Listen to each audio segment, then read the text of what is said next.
evening, everybody. My name is Rod Escayola. I'm a condominium lawyer with Gowling WLG. Welcome to Condovirus episode 13. I think we're at 13 now. And in tonight's episode, we will do things a bit differently. We're all suffering a bit from COVID fatigue, and so we thought that we would split this this webinar in two. We are going against better advice. We're going to take Q&A, live Q&A from you people at home. It sounded like a bad idea from the get-go, and we thought, hey, let's do it. So we'll do that. And we will also finally share with the world the results of our most ambitious survey so far. We did a survey on condo fees across Ontario, what goes into them, how do you compare to others, what brings the cost down or up, and so on. And finally, we are prepared to share the results of this survey with people at home. Now, as usual, we have a panel of experts who have generously accepted to take the hot seat, especially tonight, because it's going to be more like a firing squad, because we're going to be taking questions from you folks at home. So let's see. Now, this week, as I said, since we're taking Q&A, live Q&As this week, I thought that the theme to introduce my panel would be maybe to focus on daredevils and other hot-headed stunt people. So that's how we're going to do it. That's how I'm going to introduce my panel tonight. Our local stuntman, Formula One driver, a property manager with Apollo Property Management, Sean Cornish. Hello, Sean. How's it going? Very well, Rod.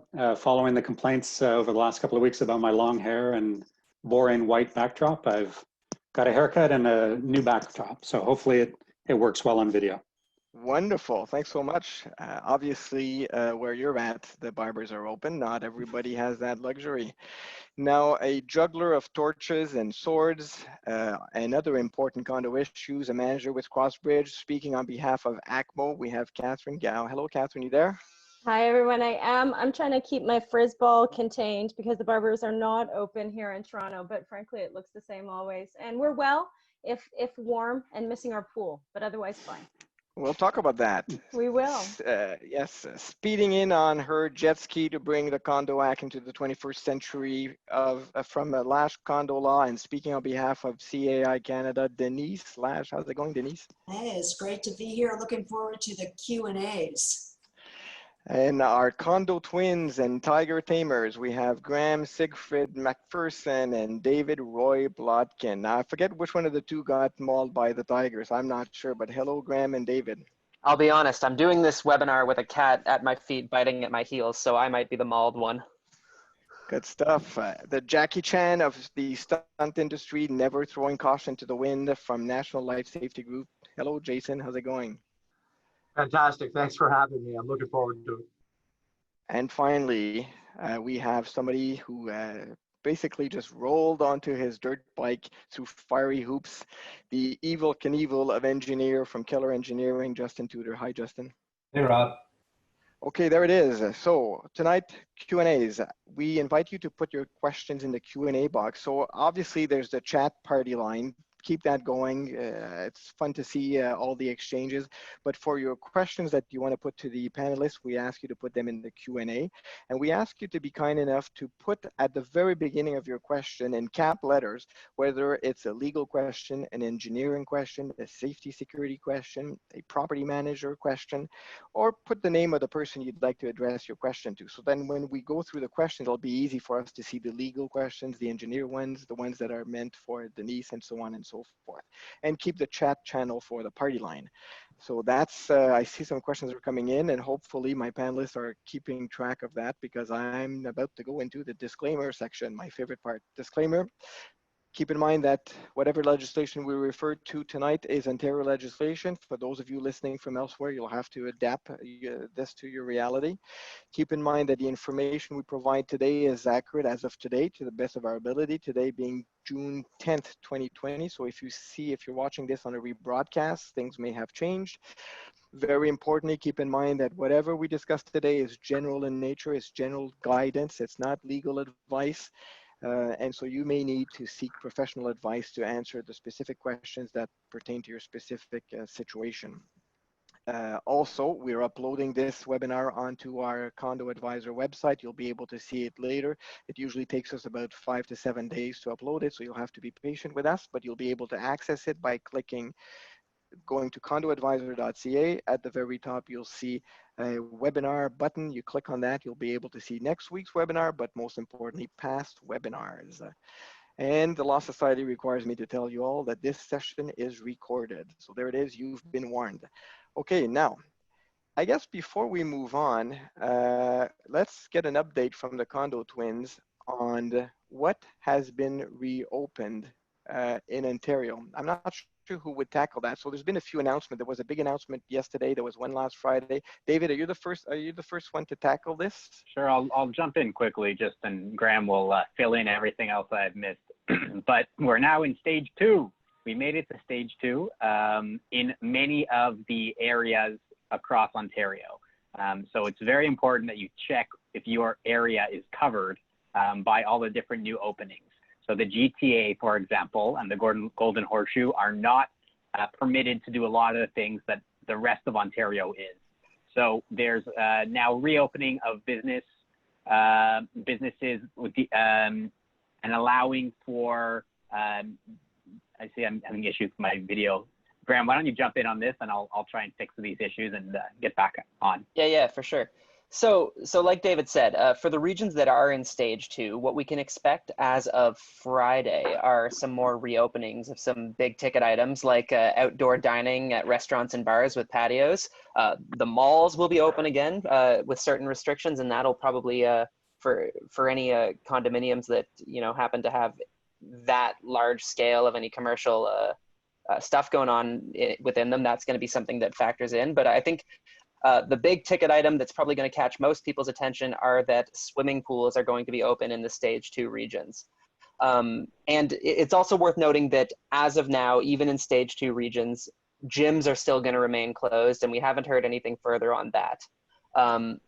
Now, in terms of swimming pools and their imminent opening, it's important to keep in mind, I'm going to say it again, as we've said several times on this webinar, that just because you can doesn't necessarily mean you should. And, I was talking with Jason actually earlier today, who I believe posted something about the provincial government has announced that at least Ontario parks, despite this announcement, and even if they're in phase 2 areas, are not going to be opening their swimming pools for the remainder of the season. That said, there's going to be a lot of considerations that condos are going to have to keep in mind when they are reopening their pools. For example, if your condo has more than 6 units in it, your pool is going to be considered a Class B pool under the Health Protection and Promotion Act. And if it's been closed for at least 4 weeks, which I expect it probably has, you need to advise the local public health office at least 2 weeks before you open it. And we're going to get more into the kind of precautions that can be taken and the steps that should be taken with respect to pool openings. But in terms of one last exciting item for the opening of the province, as of Friday, regardless of whether you're in a phase 2 area or not, the social interaction limit has increased from 5 to 10. Right. And I know we often refer to that as being the social gathering limits, but we haven't seen the actual regulations. All we've seen is a press release by the province, and the details will be in the regs. But it appears that this 5 limit ratio, and now which is at 10, usually doesn't only apply to social gatherings, but may actually also apply to businesses that are able to open and to services being provided. I think that's my reading on it. But as Graham said, at the end of the day, all of you, whether you're a corporation, whether you're a management firm, whether you're an engineering firm, all of you have to turn your minds to, sure, is it legal? Can I do it in Ontario? But also, is it safe and is it desirable? And so we'll talk about that. Now I'm going to turn to my our two managers and to Jason. I want to see sort of how things are unfolding in your neck of the woods. And I'm going to start with you, maybe Sean, with respect to reopening, because there's a lot of pressures now on pressure on condos, and the pressure comes sometimes from owners, sometimes from directors, and they want amenities to be open. They want things to get back to normal, kind of thing. So, Sean, like, what are we doing? Are we waiting for a vaccine, or what are we doing? Well, Rod, I think I actually stole the line, and I don't know if it's David's or who originated it, but the just because you can doesn't mean you should is certainly. I'm going to trademark that line. Okay, We need a shirt, yeah. I've been using that frequently, and that's still our go-to. As you mentioned, in Ottawa, for example, pools will be allowed to open as part of this first stage 2 openings. But the City of Ottawa, the Ottawa Public Health, has provided fairly good guidelines about what steps you need to take to open a pool, including the notification and 2 weeks ahead of time, et cetera. There's a bit of back and forth about, let's just wait this out. It'll be over in a few months and we can get back to normal. That's not a position I subscribe to. I don't think we're looking at a vaccine in the next couple of months. The idea of one in the next 6 to 12 months is ambitious. I'd expect 18 to 24. Not an epidemiologist, but that's pretty much what I would be looking at. So I think we need to look at a way to operate within the COVID environment without a vaccine. And how do we do that, and how do we do it safely? So yes, there are pressures to open as long as the province is allowing it, but we need to be cautious in how we do that. But I think we still need to have a plan to do it, because we can't wait. I don't think we can reasonably wait or expect owners to wait a year, 2 years to get back to these amenities. Right, and so I think it's going to be a balancing act where you have to balance the risks that you're prepared to accept versus the cost that may be associated with extra cleaning, extra resources, and so on. So you need to sort of put all of that in the mix and ask yourself, right, so what's the reward risk versus sort of like a trade-off. Catherine, what about in Toronto? What kind of pressures are you facing, and how do you answer to these pressures? Like, are you making changes? Are changes here to stay? What's the scoop in the GTA? I think it's clear that changes are here to stay. And the other thing that we have to contemplate when we're preparing to reopen is how we will respond. That's a fundamental need as part of your plan, is what your response is going to be. And it seems simple in many ways. You're going to close it down, you're going to clean it, and then you're going to reopen it. But I think we always make the best decisions when we know that we want to reopen them. We know that there are challenges to reopening them and their legalities, but working through what it would take in order to reopen them. So I think it boils down to 3 questions. I may or may not have mentioned it again in this forum. It boils down to whether or not legally it can be opened, and that's based on your own municipal guidelines as well as the Ontario, whether you're in stage 1, 2, or eventually 3. The second is whether or not it needs to be sanitized between users, and whether you feel it needs to be done by a third party. And then ultimately, whether you're going to hire somebody else to do that. And then it becomes a really easy way of evaluating when you're going to be ready. The other thing that folks in my portfolio have been contemplating is it's not only about reopening the amenities, but it's about the ability to maintain your physical distancing on the entirety of the property while people are trying to now go to work. And for a while, using the elevator with restrictions was easier because there were fewer people going out and going to work. You also have to contemplate, if you're doing major work on the property, where those people are going to have their safe lunch areas, rest areas, toileting areas, and how you can keep them apart. I make mention of that because some of your amenity spaces might now become mobilization areas for those folks because you have need of doing certain work within the condominium corporation. And finally, there is a question that came through from a property manager. My board is insisting on opening. How do I protect myself as a manager? Because I know it's not the right thing. And I do believe that you have need of documenting where a board is looking to reopen amenities, and clearly the guidance is contrary to that. To make sure that you've put all of the information in front of them. Clearly they are the decision makers, but it behooves us to make sure that that has been put out and in place one more time for them to look and see. I hate to wave the kind of banner of being a fear mongerer, but I do sometimes make reference to the Calgary Cargill plant, and it is a meat processing plant. I believe it's one of the worst cases of transmission of COVID amongst workers. And some of the processes that they had in place, including special programs for extra pay if they miss no work, were found to be contributory factors. So what I'm asking when I make mention of that is how we will feel. We're getting better about contact tracing. Toronto Public Health or any other jurisdiction is going to be in touch with you, perhaps to find out or to let you know that somebody was in your gym and they have COVID, or to get a list from you. I also have heard through the media that Okay, Catherine, Windsor, Catherine, Essex, you're giving away everything here. You're the baby, the bathwater, and the full buffet here. So I'm going to have to cut you off. I was waiting for you to take a breath in, but apparently you don't need to breathe. Oh my goodness. No. Jesus, there's a lot of information there. Okay, well, thank you so much, but we sort of need to keep rolling. I want to leave some thunder for Jason. Jason, I'm looking at the questions that are coming in. There's a lot of questions here, and a lot of them have to do with reopening and what goes into this that decision. Do we reopen? And if we're going to reopen, how do we sort of prepare? Well, whether you open now or later, what goes into the equation as to what you prepare for? How do you tackle this? I guess the answer, Jason, can't be don't look at it now. You got to prepare now for when you will be opening, right? You're right, Rod. And I think either way, it's going to take a bit of work, and I'm just envisioning this as a piece here. So if you go to that slide, Rod, for just a second. Yeah. The only thing I'm going to say about the slide before you go in is that there's a lot of information on the slide, folks. We don't expect you to read this on your phone or your tablet. We're going to upload the presentation. You'll be able to view it at home carefully. But and Jason is not going to read this whole thing. But how does that slide work?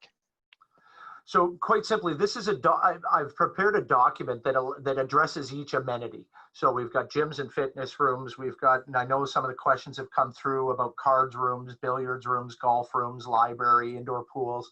And my simple suggestion is to create a one-page document that addresses that amenity.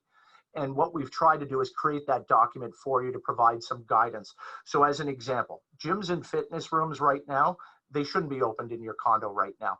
Do I believe that you should have a plan or a one-page document that identifies what others are doing? As an example, Good Life is reopening. They're the largest gym in Canada. It is also going to be one of the toughest spaces to open, as Catherine said, due to increased respiratory rates, distance requirements, machinery that you've got to relocate now. You've got to come up with special rules. So down the left side is what other recent references are doing. In fact, some provinces have bumped up from phase 3 to phase 2 to open up those gyms and fitnesses. And as many of us have kind of said here, it doesn't mean we need to. But my thought process is that I have a one-page document that allows the property manager and the board to make an informed decision. If I had to recommend right now on gyms and fitness rooms, I would wait 21 days after the gyms are opened in public. Why? Because 14 days later is the latency period currently. That's a good guess. I would err on the side of caution because, we're not running gyms here. We're running a building that has to have a gym in it. And I would add a second week to it. So that's 21 days. If in 21 days after the main gyms are open in the province, I would believe that I have enough information and enough due diligence, providing I've put these things into place or considered them in my building, that I can open them. And I think that's a great approach. For example, Catherine mentioned an incident outbreak response procedure. That's a requirement for any organization to reopen under the Occupational Health and Safety Act, as well as to protect your occupants in your facility. So that's number one. We have to have that. Let me ask you this. Sorry. I was going to ask you something. Yesterday when we were preparing for this, you talked about the importance of tracking. And that really spiked my interest and my curiosity. Can you sort of tell me more about that? Yeah, every reopening plan published, whether it's the International Facility Management, the International Doctors Association, every association has now initiated that they have to track where employees have gone and where they're working.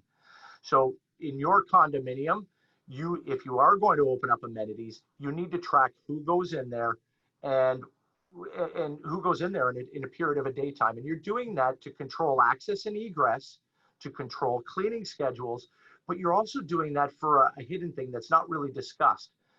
That is so that you can maintain that information in the event public health calls your condo corporation and says, we have a confirmed outbreak and this person has reported to public health that they were in the gym. You then already have that documentation. You then already have an incident or outbreak response procedure that you can follow to cross the T's and dot the I's and respond to that and support public health. So I hope that answers your question. And I Right, think, and to be clear, Jason, we'd both agree that that would be working together with public health. Property managers don't have the robust data to be able to keep information together, but we would, I expect, have to answer to public health with respect to areas of the corporation potentially, so that they could continue their contract tracing work. I would suggest, to answer your question, I would suggest public health would already expect that you're tracking who's going in your amenities. So I would expect property managers to have that information if they open their amenities. Yes, it's a part of a requirement to reopen. That's my suggestion. You must track who is using those amenities, whether that's digitally, virtually, or contactless through a scheduling program, or whether it's through a clipboard and a pen and paper. Right, and maybe if they're fob controlled, if the access is controlled with a fob, that may be a way to sort of track, I guess, who goes in, although you don't see when they leave. But so for sure, some thoughts need to be put into how you'll be able to track who goes in, because at one point you may very well need to tell someone who was in that gym, at around that date. So there's something to keep in mind. You're a condo board and you're informed a cleaner's tested positive. You have a requirement now. Absolutely. So it's not just a member of the public or a resident. You're an employer. If one of your employees tests positive and that test positive cleaner was cleaning something, my mother got an email from Sobeys the other day saying the person at the meat checkout tested positive. You were at Sobeys that day. Take necessary precautions. So I hope that provides some feedback, but that's why I'm suggesting a plan needs to be looked at, because not only do we have to control access control, we've got to now come up with new rules for the amenity. Maybe we're going to come up with, you must wear shoes everywhere. Maybe you must wash your hands before you enter and wash your hands when you leave. That is all new rules that should be established or at least considered in your opening. Okay, I want to tackle the questions because they're coming in. So the answers have to be less than 20 seconds, 15 if it's Catherine that's answering. So first question is, how do we deal with a board that's insisting on opening the fitness room, let's say this weekend, and they seem to have their mindset on how they will do this, regardless of whether they're in stage two area or not. And so how would you tackle that? Maybe let me start with Sean, maybe. Rod, I mean, not to be too blunt about it, but property manager needs to protect themselves in this situation. Document their advice to the boards to the contrary, and ensure that that's clearly laid out and there's no misunderstanding or suggestion that the property manager was in agreement with this. If there's a proper plan in place and it's been vetted, and then that's a whole different story. But the situation that's been raised by Dickinson Condo Management is without bookings and without official cleanings. Right. So that is not something that we would or could condone. So we need to distance ourselves. Yeah, and Denise, if I turn to you, I think how do we, and tell us a bit more about Section 38 and 37 of the Condo Act. And I'm referring here to, I guess at the end of the day, if I was to advise a condo corporation, I would tell them, well, before you open that, you may want to get some opinion from someone, from an expert, either a lawyer or whatever, right? And so why is it so important for condo corps to get these opinions rather than just go ahead and do whatever they want? You know what, I thought your question was going to be, what do you think of waivers, right? Because a lot of boards are saying, well, we'll just get owners to sign the waiver. And, you know, Section 37, that's the responsibility on the board to carry out their duties honestly and in good faith. And the only way that they can do that is, and let's say open up a gym or any other amenity, is to get a professional opinion. So let them get a professional opinion. We'll see. I mean, what would Jason say if they wanted to open up the gym? What would you say? So unless they're going to get this opinion that says, go ahead and open it, they can be personally on the hook, and no waiver is going to protect them or signage. Right, right, absolutely. And so we've actually answered a few questions with this because we're focusing on opening amenities and whether, you know, what precautions should be taken. And I think the starting point is ask yourself, is it legal? Is Ontario allowing this? And in our view, gyms are not allowed to open in Ontario, and forget whether you're in stage 2 or not. And I would say that if you are able to argue with a straight face that, well, you know what, it doesn't really, these restrictions don't really apply to condominiums because we're not in the business of providing a gym service. If you really want to argue that, fine. But ask yourself this, if every other gym is closed around you, if the YMCA is closed and Good Life is closed and every other gym is closed, what makes you think for half a second that it's a good idea to open yours? Like, how are you different if you have a 250 unit condo or 500 unit condo with, you know, 10 or 5 treadmills? Ask yourself this question. And I think it'd be imprudent, beyond imprudent, to go ahead and open it. Now that I have you on the line, Denise, one of the questions maybe has to do with last week. It's got to do with, I guess, and maybe I can answer it for you actually, the cost associated with the virtual platforms. I think that, did Condo Voter not say that the price range was on their website, right? So yeah, so there's a price list. Anyone can just check, you know, and there's 2 components, right? You've got virtual meetings, and then you've got electronic voting, and most AGMs will need both. If you have a meeting that's not voting, then you just would have a meeting, a virtual meeting. But it's all, the information's there, and it's based on the per unit count. Right, right. And I saw, for at least certainly for Condo Voter, that there's like different levels of services in the sense that they can go just with voting, or they can go with voting and having Condo Voter hold their meeting, or they can go with the voting, the meeting, and having a chair actually assist them with that. So it's quite flexible actually. Okay. Right, so minute taking, chairs, it's all there. Okay, and now back to Catherine, maybe a question for property management. Catherine, you're on a timer. Are all managers still working remotely nowadays? Are they going back to on-site? How does that work? I think we're still looking to restrict in-person meetings. A lot of what we can do remotely, telephone, email, all wonderful tools. All of the site visits, all of the site inspections, all of the preparations for the amenities, those all need to take place in person and at your building. So I think it's always been a mix of work that's being done remotely or behind closed doors is perhaps a better way of putting it, together with attending to those on-site physical needs with some physical distancing measures. And of course, staff meetings are sometimes done by Zoom or remotely and not physically on site, but that's mostly to observe physical distancing requirements. Okay, Jason, safety and security question from Margaret. Well, the question starts like this: does size matter? But I think then she goes on to explain. She's talking about, what if you have a small condo, 37 units? What if you have a small exercise area with only 3 pieces of equipment? Do you treat this the same as you would a downtown Toronto's kind of condo with a much greater, bigger gym? Does size matter, Jason? Have we lost Jason? He's on mute. Oh, you're on mute there. Absolutely, I think you should treat it the same. And the simple reason is it's another bit, it's the exact same. I don't see a difference. I think you want to make sure you're limiting and adhering to all the rules that you're creating. But again, I can't answer that until you fill out that one page and figure out, okay, how many do I have? We have to consider a couple of things: the demographics of the building. How much does it have access control? How would I provide or track that access control? If you can't answer these 5 or 6 things that we've kind of come up with just from guides, published guides, and information garnered from around the world, if you can answer some of these and your board feels that you're making an informed decision, I say go for it.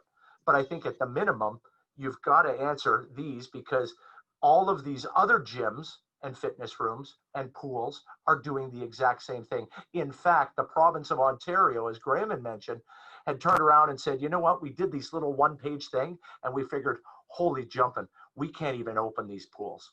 And they made the decision to close the pools for the rest of 2020.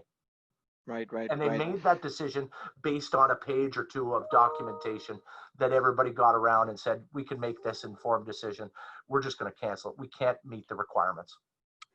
Okay, going to the condo twins. I'm not sure which one's going to take this one on, but can you shed some light on in-suite renovations? How do we tackle that?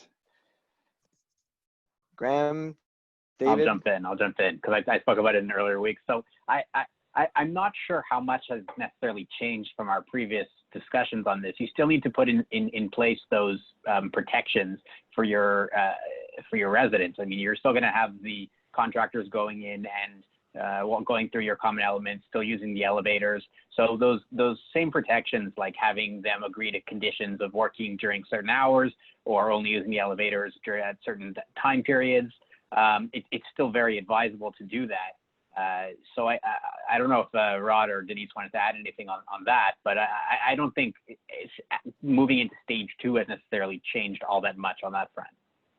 I think a lot of the questions are, you know, should we allow residents to do them or not?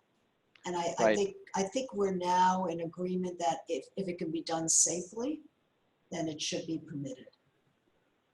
Right. I think when we spoke, and I will be brief, I promise, Rod, we talked about some of the other factors that the manager has to consider with the board when they're permitting in-suite renovations. And part of it had to do with some of the disturbances to the neighbors while everybody was safe at home, whether or not they had enough space, frankly, in the elevator for twos and fros and all of the rest of it. And typically prioritizing urgent repairs as opposed to aesthetics at this particular point in time, just as we're trying to balance the needs of all of the repair and maintenance work that had been delayed for a period of time. And thank you. A question for Justin, Evil Justin. This is a question on the survey, actually. How can we refute or deal with, well, what do we do when we don't agree with the engineer's opinion? So the engineer comes in and we do believe to our very core that this probably is not in line with what we expected it. I'm paraphrasing here because otherwise it'd be bleeped when I read the wording of the actual question. But what do we do when you don't agree with the engineer? Well, you take the time, you prepare a letter, you itemize all your issues, and then you throw that letter in the garbage because we don't want to hear it. No, it's a real concern. You, as somebody mentioned, as a board, you often have to rely on experts' opinions. And that doesn't mean that you don't have experience and life experience otherwise, and you can disagree. Fundamentally, every expert who's providing you information should be able to provide you with the rationale and the methodology behind that. And they should be willing to describe that and ensure that it's well explained and understood. If that doesn't assuage your concerns, there's always the chance for a second opinion. And if you think something's been done incorrectly, and is wrong, you can look for a peer review or a review of the engineering's work. There's a process that you need to go through to that, but we often see people engaging in second opinions. We'll see that with condition assessments or with reserve fund studies. It's a common practice. But first step, go to the engineer. Make sure your concerns are brought up. Make sure you've given them the chance to clearly explain it. Okay, rapid fire here. Will the Condo Authority publish condo fees across Ontario? Well, I don't know. I don't think so. I don't think that's part of their mandate, but I don't think they're collecting the data either is the truth. Right. So, but we'll talk about condo fees in a minute. Then the next rapid fire question, do we know if the nuisance provisions will be turned on July 1st, 2020? And what does that mean for condo corporations? Denise, do you have a crystal ball, Denise? Do you know? Oh, I wish I did. It's not just the nuisance provisions. Think about all the other provisions we're waiting for. They're not happening yet. We don't know, unless you know, Rod. I haven't heard a thing. Yeah, no, we don't know. So we don't know when that's going to be turned on, but I think COVID sort of threw a COVID wrench into this equation. So you'll have to wait for that. Next question that we have here is, Denise, maybe you can help with this. So Airbnb short-term rentals are allowed, I guess, in the province since last Friday. What's the impact on condos? Can condos continue to prevent it? How does that work? Yeah, I mean, it's the same thing. And I think, was it David? What's the saying again? I can't repeat that one. Just because you can doesn't mean you should. Exactly. So what you're looking after is the health and safety of your residents. And if that means, preventing it, then so be it. But there are a lot of questions and a lot of different condominium corporations with different restrictions in their declaration. So we're getting a lot of activity. And so you're going to have to deal with each one on an individual basis. It's not really an answer, but we're saying that just because it's permitted doesn't mean that you need to permit in your condominium corporation. Right. Another quick question here is, how do we deal with pets in a no-pet condo when an individual needs to be accommodated? So I'm not sure who wants to tackle that, maybe Denise or one of the condo twins. I mean, the first thing you do, oh, sorry, go ahead. Do you want me to answer? I was just going to say, the first thing you do when you have someone bringing in a pet in a no pet building is you're going to write them and you're going to say, you have a pet and you're not allowed to have it. Then you wait for their response. And if their response is, well, I have some sort of health condition, then you're going to you want a letter of support, a letter from a physician. You don't need the details as to what their disability is or why they need it, but you can ask for that information. I think the question, Denise, also has to do with how you communicate to the balance of the building who isn't allowed to have pets, that we do and are aware of the fact that there is a pet, without compromising your duties to confidentiality and privacy. Yeah. Okay, well, folks, it's time is flying by, so we're going to pause for a second these questions, because we're going to go to the next topic, which is the survey, condo fee survey, and the results. But if we have time, we'll go back to some more questions. So what I'm going to do, if I'm able to do that, that's going to be something else. I'm going to stop sharing this PowerPoint, then I'm going to start another PowerPoint. This guy here. See what happens. See if we're able to do this.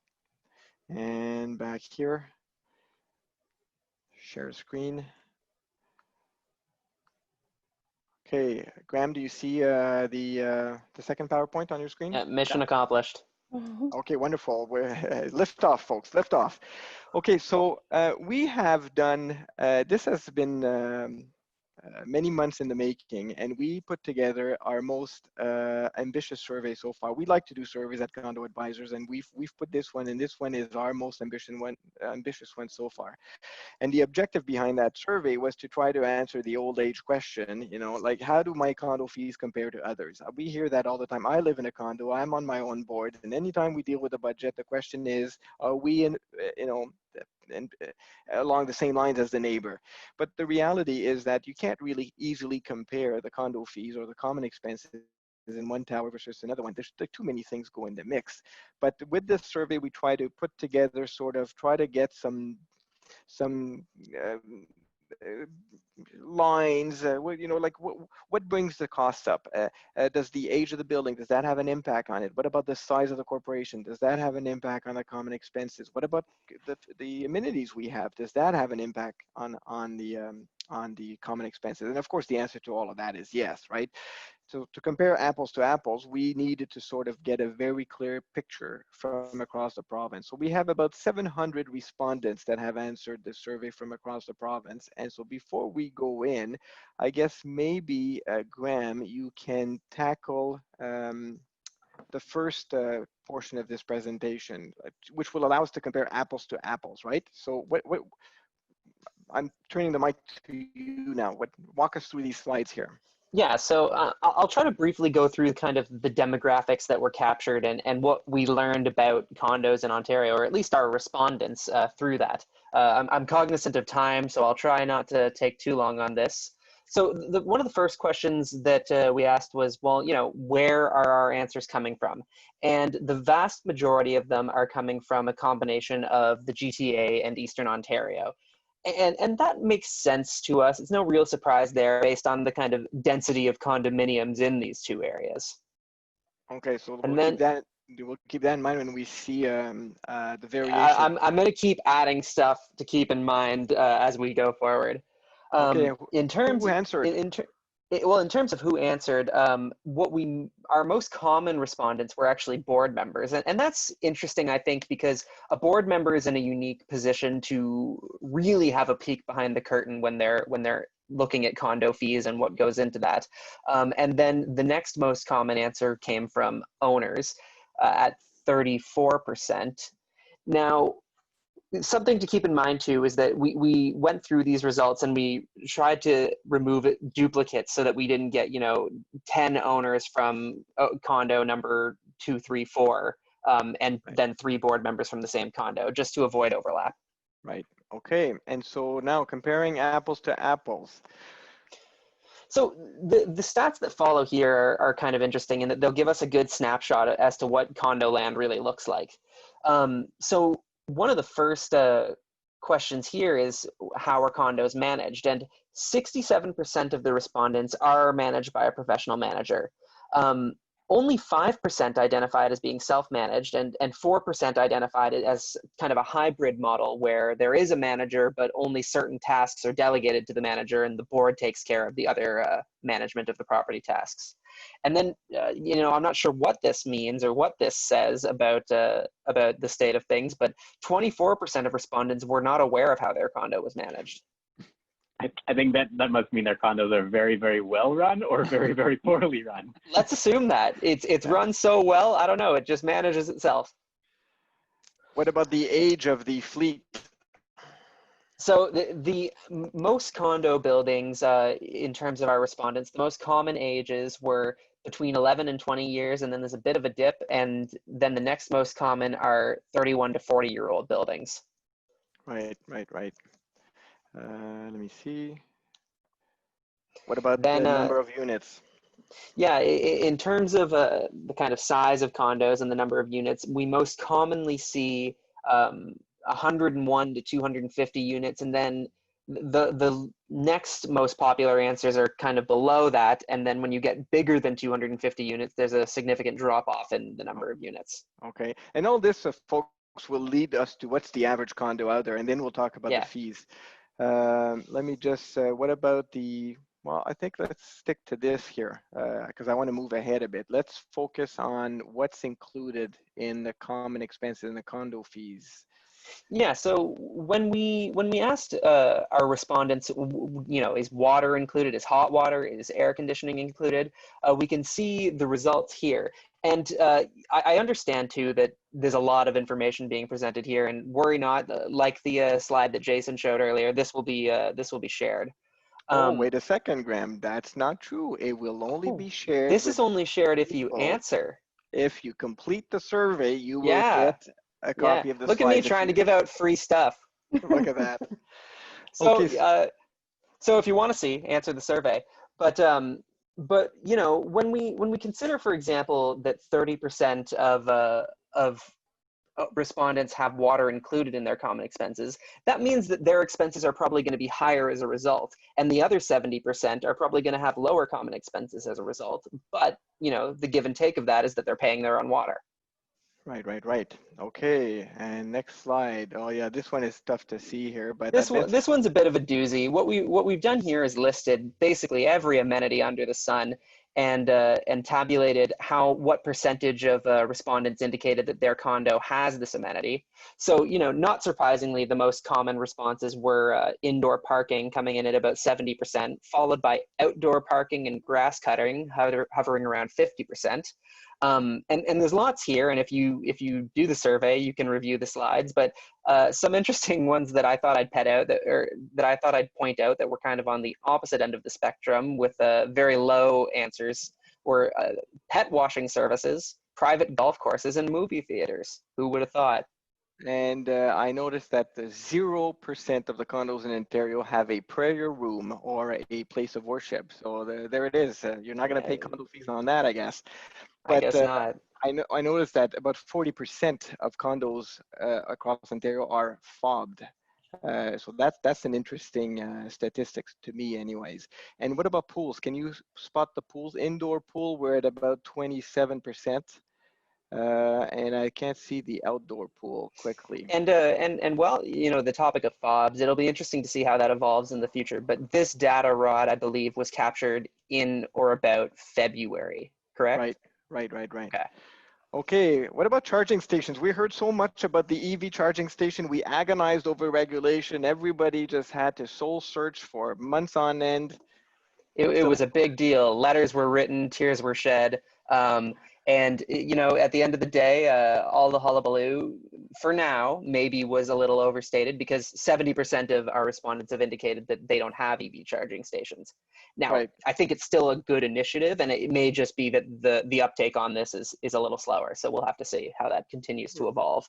Okay, so Graham, what's the average condo in Ontario before I dive into the fees? So if I were to describe to you the average condo in Ontario, and that's based on the results in our surveys, and you can find this kind of summary on the Condo Advisor blog. But the average condo in Ontario, if we take our respondents' answers, is that it's a professionally managed, about 11 to 20-year-old building, usually about 11 to 25 floors, and matching that about 100 to 250 units. Its units are between 1,000 and 1,500 square feet in size. And we didn't really get to go into this too much in this presentation, but that may in fact be skewed by, we had a relatively large number of townhomes identified in the survey. So that may have skewed the average size of the unit a little bit in the bigger end. And the average condo, it has indoor parking and it does not have an EV charging station. And everybody around the table will be fascinated to learn that fitness room wise, 37% of condos appear to have a fitness room. So all of this agony over the fitness room for 37% of you out there. 35% have an indoor pool and 12% have an outdoor pool. Okay, so what does that mean for condo fees? And this was the purpose of this survey. Now that Graham has described the Ontario's condo land, what does that mean? So on average, if you could, everything considered, everything put together, the average condo fee, if you calculate it on a square foot basis in Ontario, it's 58 cents per square foot. Eastern Ontario is at 58, GTA is at 66, so a bit higher up. Northern Ontario down at 35, that's the place to have a condo, fee-wise anyways. And so that is if you put everything together without sort of drilling down on what amenities are involved and so on and so forth. So that's the average. Now, if we look at the age of condos, again, I'm comparing always the average, which is 58 cents per square foot. And if you compare that with the age, if you look at, depending on the age of your condo corporation, you will see there's not a lot of variation here. It's interesting that new condos, less than 2 years, are at 46 cents per square foot. What does that tell us, really? They're underfunded in the reserve fund. Connect the dots here, right? So people want to sell condo units, so the budget is very low, and that's how you got people to buy into this beautiful, shiny, great, amenity-filled condo corporation. But year 3 and onwards is where the piper shows up to get paid. And you can see that year 2 to 10, there's a spike at 60 cents per square feet. So that's an interesting observation here. Let's keep moving. What about if we look at the height of condos? Well, again, we're comparing with the average, which is 58 cents a square foot. But if you look at this, the height of condominium, you will see that building that is between 26 and 50 floor is the most expensive one to live in. If you only consider the height, again, you're at 73 cents per square foot. Townhomes bring it down, bring the cost down, obviously, at 38 cents per square feet, and vacant land are at 28. So it's interesting to compare it. Again, what I'm doing here is I'm looking at the average and I'm just focusing on one specific particularity of the condo, in this case, the height of the condo. Moving on with the number of units, again, 58 is the average. You can see that it seems like the bigger you get, the more expensive it becomes to manage, which is a bit odd. I would have thought that there would be an economy of scale, but I guess you also have to consider that the very big ones, 500 units or more, are probably in the GTA. The cost of living is probably higher. They probably have all sorts of amenities. So that sort of also pulls the statistics maybe that way. But you're able to compare, again, fees versus number of units per corporation. Okay, let's keep moving. Oh, the reserve fund allocation, that's an interesting one. So what percentage of your operating budget is allocated to the reserve fund?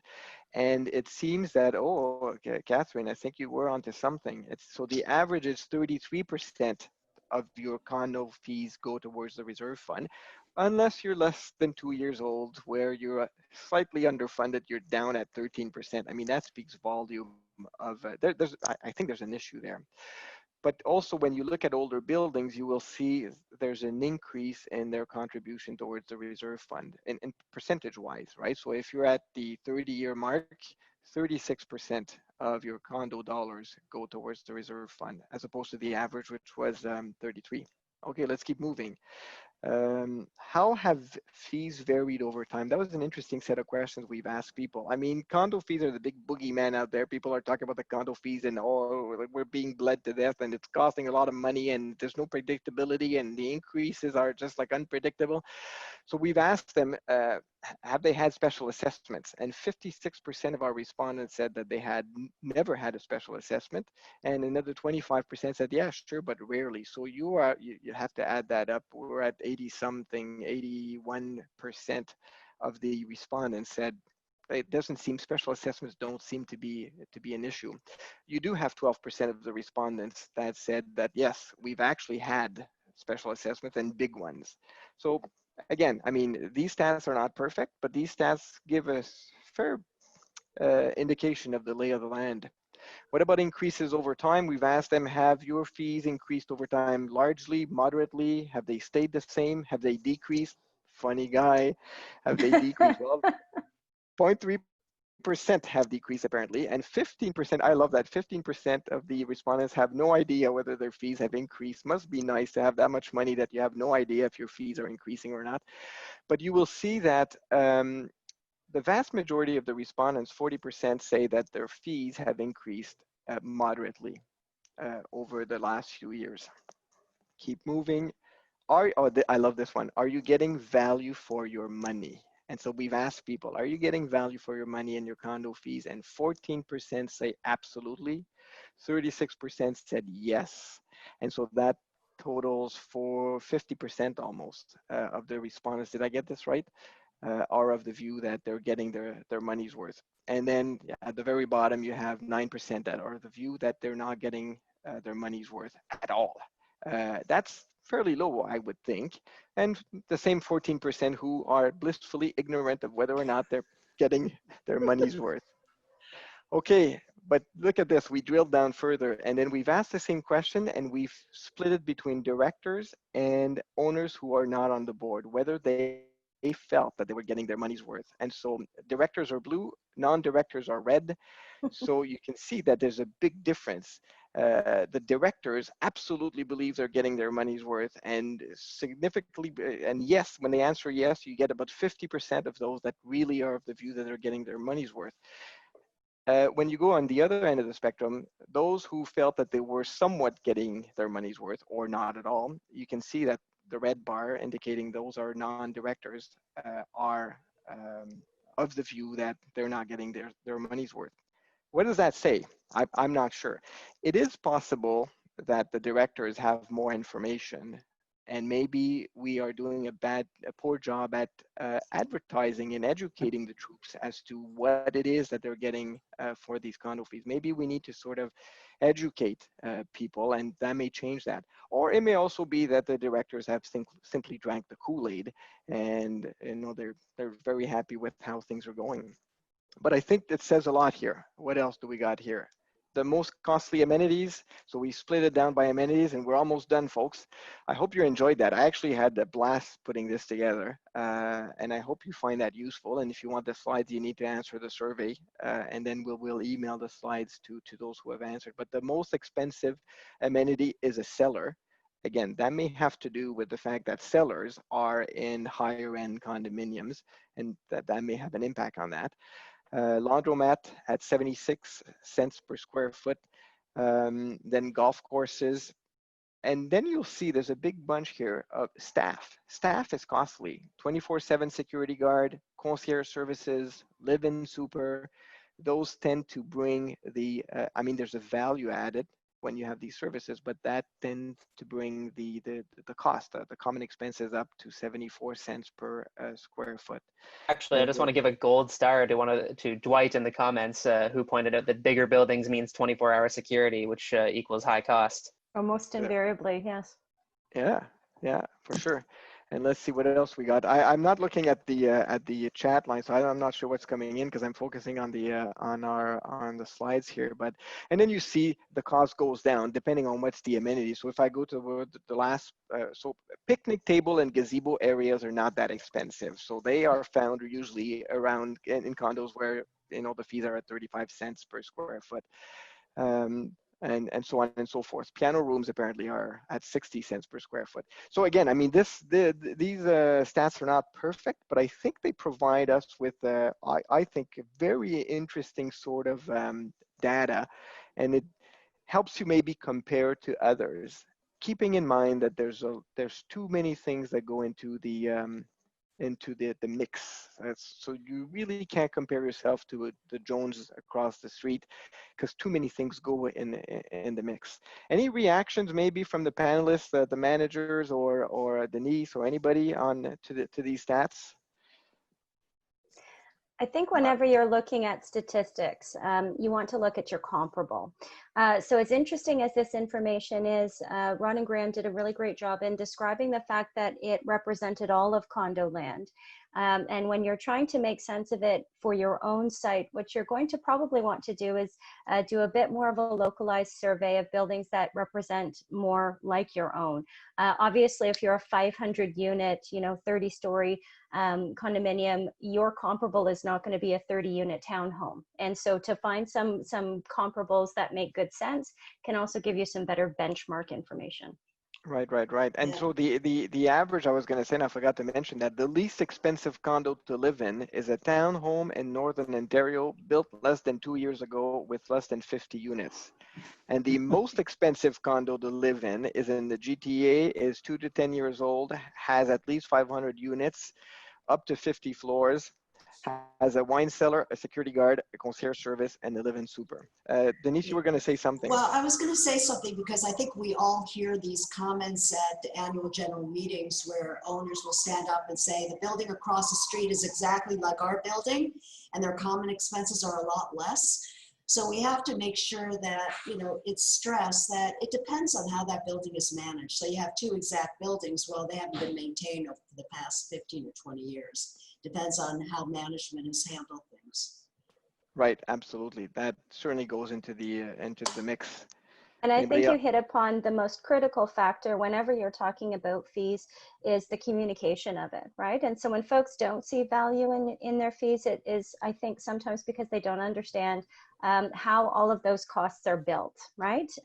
Because a lot of them come down to obligations we have, and now there'll be new obligations on account of COVID, I'm afraid. Right. Let me see if I can go back now to our prior slide deck. I'm not sure if I'll be able to do this. Any questions on the chat channel, Graham, that we have time to answer before I go and figure out how to put the slide deck on the screen? In the chat or in the Q&A? Either. Oh, Well, I mean, we've got probably more questions in the Q&A than we'll have time to deal with, 22 of them. Okay. Let me see. There it is. Okay, there it is. Do you have now the PowerPoint on the screen? Yes. Do. Okay, wonderful. So this is, let me just move here. Okay, that's it, folks. I think that we sort of went around the room and the questions, and I think we sort of ran out of time. It's already probably 6 o'clock, 6:02. And so let me go around the table as I usually do to see if there's any sort of parting words of wisdom. And I'd like to thank my panelists. I realize that some of them got more limelight than others. That's how it is. And so let me start with Jason Reed. Any parting words before we go? You're muted. No, thank you for having me. I mean, listen, I think the simple thing is the best question I heard was, how do I protect myself? You need to have something on paper, because 6 months down the road when you're asked, well, I told the board members and they said no, or they said open. You need something to fall back on, and the only way to do that is with a piece of paper. Right. Thank you very much. Next in line, Justin Tudor of Keller Engineering. Parting words of wisdom. Unmute yourself. Reserve fund planners who are limiting the windows to 30 years, especially in new condominiums, are causing that massive underfunding that's represented in your survey, doing a massive disservice to their condominiums and the industry, and should go away. Okay, very good. The world's on fire, Justin. Thank you. Sean Cornish of Apollo Property Management. Words of wisdom before we go. Yeah, just really quickly, if you're a condominium director, on the board of directors, please be patient and don't feel I think we lost the line. you need to cave into the pressure to reopen things. If you're a property manager, oh, did I just go? No, you're if you're a property manager, okay. If you're a property manager, just do your due diligence, get a plan in place, as Jason said, and we can all get through this. Okay, very good. Catherine Gao of Crossbridge speaking on behalf of ACMO. Words of wisdom, 15 seconds. I couldn't agree more, Sean. And I think the more you bring all of the homeowners into your thought process so that they understand what the barriers are to opening, the more understanding you'll get. Folks won't like it necessarily, but they will understand it. So keep calm, wash your hands, be clear about what your restrictions are and when those things will change in your community.